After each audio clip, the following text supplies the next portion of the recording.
Hi, and welcome to Stuff by the Bug. I am going to show you how to cut felt using the Cricut. I researched a few different techniques and have found this works best for me. Hope you enjoy. Alright, I'm going to try this. I'm going to try cutting felt with my Cricut. So, starting out here with some craft felt. Low starch. A little bit of starch into a bowl. Now I'm just going to put my felt into the starch. Let it soak it all up. Bring it out, and then I'm going to lay it out. I soaked several pieces of felt.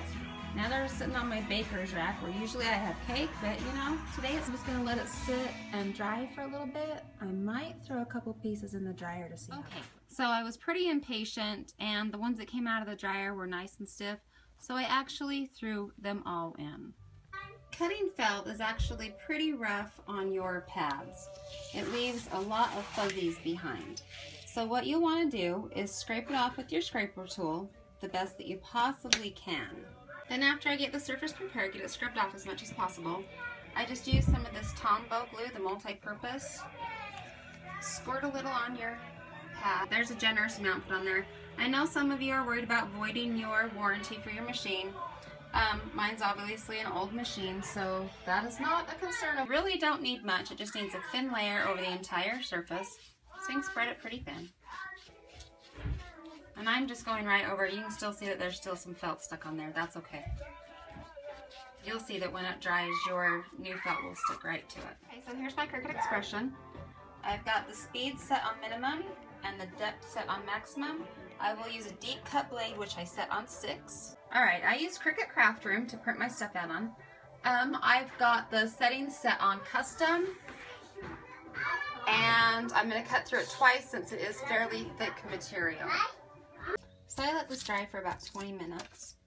Now I'm just going to go ahead and stick my felt on here. And then we'll be ready. Okay, and they're on pretty good. I pushed them on there. Make sure they're not going to be slipping around at all. Alright, let's load this up and see how it works. I got my house cut out. Now I'm cutting out me some little clouds and some raindrops.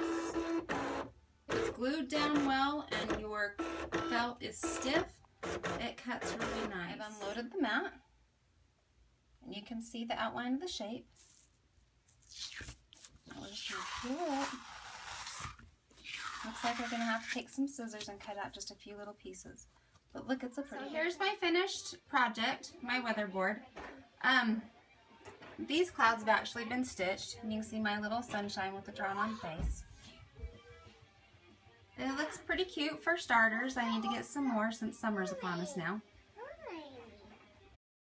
Thanks for stopping by. I look forward to seeing you again.